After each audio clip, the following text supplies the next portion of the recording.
বাংলাদেশ জাতীয় দল দীর্ঘ 15.5 বছর কষ্ট করলো, মার খেলো, অত্যাচারিত হলো, গুম হলো, খুন হলো, বাড়ি ছাড়া হলো, ঘর ছাড়া হলো এবং বিএনপির জন্মহারও কমে গেছে 15.5 বছর। কথাটা শুনতে গেলে খারাপ শোনা যাবে। ছাত্রদল ছেলেরা, যুবদল ছেলেরা সময় মতো বিয়ে করতে পারেনি, বিএনপির নেতাকর্মীরা তাদের বাসায় যেতে পারে নাই, স্বামী স্ত্রীর মুখ দেখতে পারেনি। অথচ সেই দেশে আজকে স্লোগান হচ্ছে হাসিনা গেছে যে পথে তারেক যাবে সে পথে।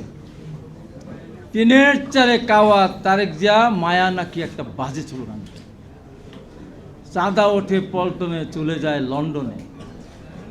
আমার ভাই রক্ত লাল, যুবদল ঘোড়ার ছাল নাকি বাজে কথা বলে। আর একটা কথা কি বলে, 1 2 3 4 তারেক ধারের পিঠে মার। এইসব কথা উচ্চারণ করা যায়? এই কি আমরা সহ্য করার জন্য এত আন্দোলন সংগ্রাম করেছিলাম? ম্যাডাম খালেদা জিয়া দিনের পর দিন জেল খেটেছেন। আমাদের নেতা জনাব তারেক রহমান এখনো দেশে আসতে পারেননি। অনেকেই বলেন 1 বছর হয়ে গেল তারেক রহমান দেশে আসেন না কেন? এই কোন উত্তর কি আছে? হ্যাঁ, উত্তর আছে। এখনো তারেক রহমানের নামে যে গ্রেনেড হামলা মামলা হয়েছিল, মিথ্যা সাজাতে হয়েছিল, সরকার আবার আপিল করেছে, এখনো সে মামলা নিষ্পত্তি হয়নি। তাই এখানে আমার ফারুক ভাই আছেন, জনাবুদ্দিন আমার মহাজন আলাল আছেন, শত শত মামলার আসামি, এখনো মামলা সব আমাদের প্রত্যাহার হয়নি। এখনো আমাদের কোর্টে যেতে হয়। কৃষক দলের সেক্রেটারি বাবুল কোর্টে গেছিল, তার সাজা হয়েছিল, তাকে জেলখানায় যেতে হয়েছে। আজকে যে দেশ স্বাধীন করার জন্য শহীদ রাষ্ট্রপতি একজন পাকিস্তান সেনাবাহিনীর মেজর র্যাঙ্কের অফিসার হওয়া সত্ত্বেও নিজের স্ত্রী সন্তানদের কথা চিন্তা না করে মহান স্বাধীন ঘোষণা দিয়ে যুদ্ধ করে দেশ স্বাধীন করেছেন। সেই দেশে তার সন্তান জনাব তারেক রহমান দেশে থাকতে পারেননি, এখন দেশে আসতে পারেন না। এই লজ্জা রাখবো কোথায়? আমরা কোথায় রাখবো লজ্জা? তাই আজকে মুক্তিযোদ্ধা দলের এই প্রোগ্রাম থেকে আপনাদের কাছে আহ্বান জানাবো, আমার বিরুদ্ধে বলেন, আমাদের বিরুদ্ধে বলেন, কোনো আপত্তি নেই।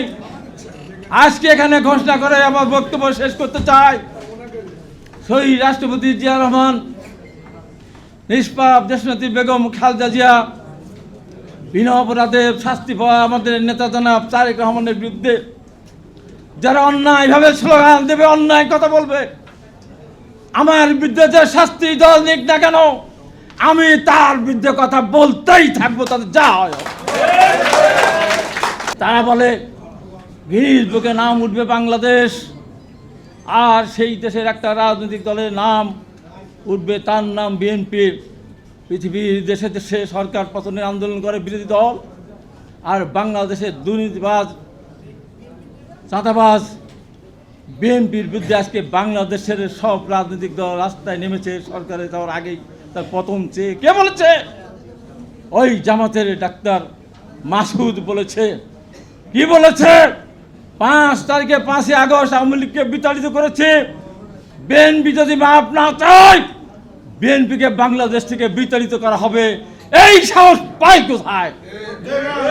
এরপরেও কি আমরা নিশ্চুপ থাকবো, বসে থাকবো, দেখবো, তাকাবো? বাংলাদেশের নির্বাচন কমিশন নির্বাচন ঘোষণা করবেন আজকে। দেশের প্রধান উপদেষ্টা পদের ভারপ্রাপ্ত চেয়ারম্যান তারেক রহমান লন্ডনে সফল বৈঠক করার পর দেশে ফিরে আসলেন। সারা পৃথিবীর নেতৃবৃন্দ আশ্বস্ত হলো, যারা অর্থনৈতিক আমাদের সহায়তা করে তার অর্থ ছাড় দেওয়া শুরু করলো। যারা ঐক্যমত পরিষদ কমিশনে এনসিপি পর্যন্ত গেল না কারা? গেল না জামাত, যাদেরকে পেটের মধ্য করে আমরা লালন পালন করেছি, কোলে না কোল থেকে পরিণত পারে। তারা বলে তারেক রহমান কে? তার সাথে কেন প্রধান উপদেষ্টা বৈঠক করবে, যৌথ বিবৃতি দিবে? এই কথা কি মেনে নেওয়া যাবে? এই কথা মেনে নেওয়া যাবে না। আমরা মুক্তিযোদ্ধার দল, আমরা মুক্তিযোদ্ধা, জীবন চলে যাবে, রাজাকারের কাছে মাথা নত আমরা করব না। এই কথা বলে মুক্তিযোদ্ধা দলকে ধন্যবাদ জানিয়ে সবাইকে সালাম ও শুভেচ্ছা জানিয়ে আমি আমার বক্তব্য শেষ করছি। দেশনেত্রী বেগম খালেদা জিয়া জিন্দাবাদ। আগামী দিনে রাষ্ট্রনায়ক দলের ভারপ্রাপ্ত চেয়ারম্যান জনাব তারেক রহমান জিন্দাবাদ। মুক্তিযোদ্ধা দল জিন্দাবাদ, জিন্দাবাদ, জিন্দাবাদ।